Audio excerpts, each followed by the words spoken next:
আসসালামু আলাইকুম everyone, welcome to blog by Kibria.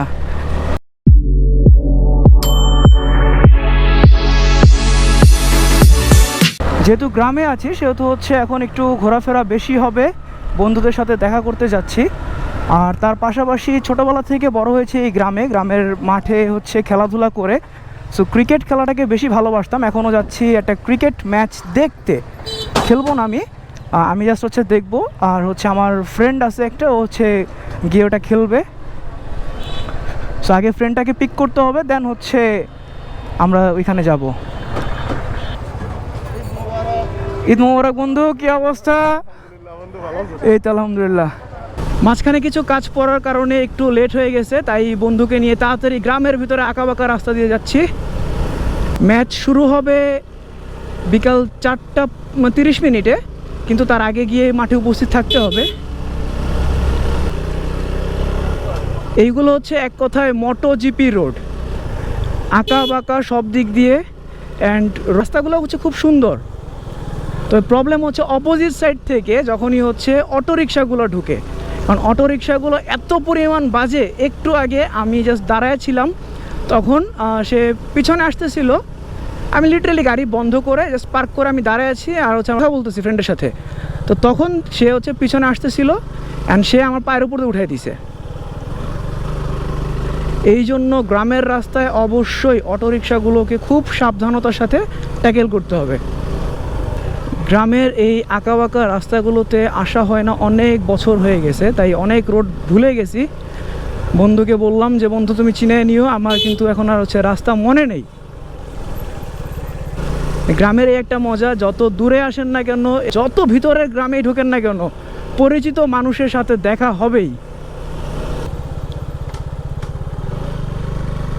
এই সমস্ত রোডে কর্নারিং করা যাবে না, কারণ এখানে যে কোনো সময় স্কিড করার প্রবণতা থাকতেই পারে। আর অপোজিট ডিরেকশন থেকে যখনই বিশেষ করে অটোরিকশাগুলো আসে,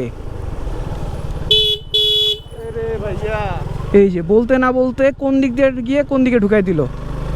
মাঝখানে অনেক যুদ্ধ করে অনেক আঁকাবাঁকা রোড পার হয়ে অলমোস্ট আমরা মাঠের দিকে চলে আসছি। 4:30টায় খেলা, 4:23 অলরেডি বাজে। আর 2 থেকে 3 মিনিট সর্বোচ্চ সময় হয়তো বা লাগতে পারে।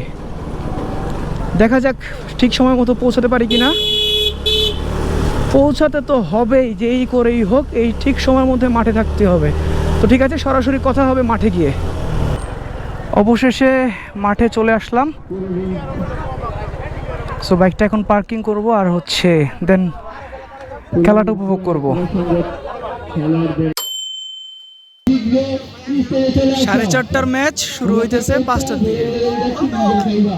আমার বন্ধুর দল আগে টসে জিতে ফিল্ডিংয়ের সিদ্ধান্ত নেয়। ম্যাচটি ছিল 6 ওভারের এবং অপোনেন্ট টিম মাত্র 26 রানে অল আউট হয়ে যায়। আপনি আটটা উড়ে দিন, আটটা উড়ে দেখাইয়েন।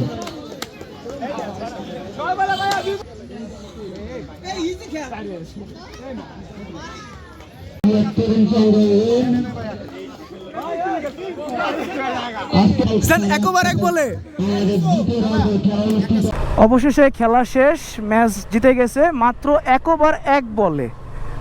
তো অপোনেন্ট যে টিমটা ছিল তারা একটু বয়স্ক, শখের বসে খেলতে আসছে। তারা প্রত্যেকটা ম্যাচ যে জেতার জন্য খেলতে হবে এমন না, নিজের মনের ইচ্ছাটা পূরণ করার জন্য খেলা আর কি। খেলাধুলা শেষ করে বন্ধুবান্ধবের সাথে আড্ডা দিয়ে এখন যাচ্ছি বাসার দিকে। আজকে সারাদিনে অনেক আড্ডা হলো, অনেক মজা হলো। সো এখন বাসায় গিয়ে রেস্ট নেওয়ার পালা। আর ভিডিওটা এখানেই শেষ করছি। ইনশাআল্লাহ দেখা হবে, কথা হবে অন্য কোনো সময়। ততদিন সবাই সুস্থ থাকবেন, ভালো থাকবেন। আল্লাহ হাফেজ।